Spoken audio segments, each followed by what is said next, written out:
what was that first pain point that you were solving for your first customer with Carrie Underwood?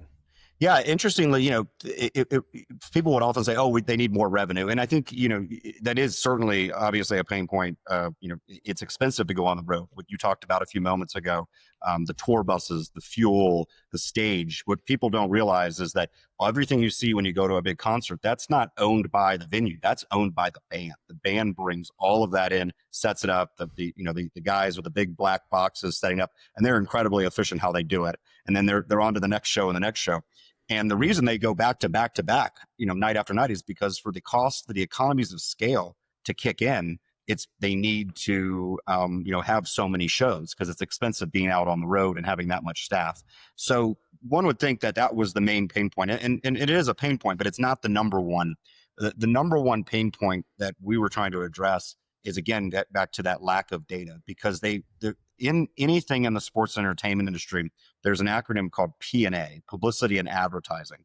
It is so expensive to do P&A. Think about when a movie releases or a new album in the music space comes out, the billboards and the ads that you see, it's so expensive. So think about how much more efficient and profitable sports entertainment businesses would be if they could lower their cost of P&A. This is the reason that music artists sign to labels traditionally, because the label will make an investment helping them cut the record and then do the P&A.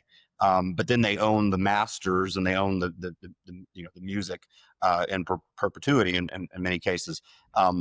But if an artist or if a movie studio could lower their cost of P&A because they own the first party data, and they can use a newsletter and they can use text messaging and they can use emails because they actually own the data, they can lower their P&A, which then in turn increases the profit margin, right? So it's a really interesting dynamic in the space that we're in direct to fan. There's an old adage that you had to have millions of fans to make a lot of money.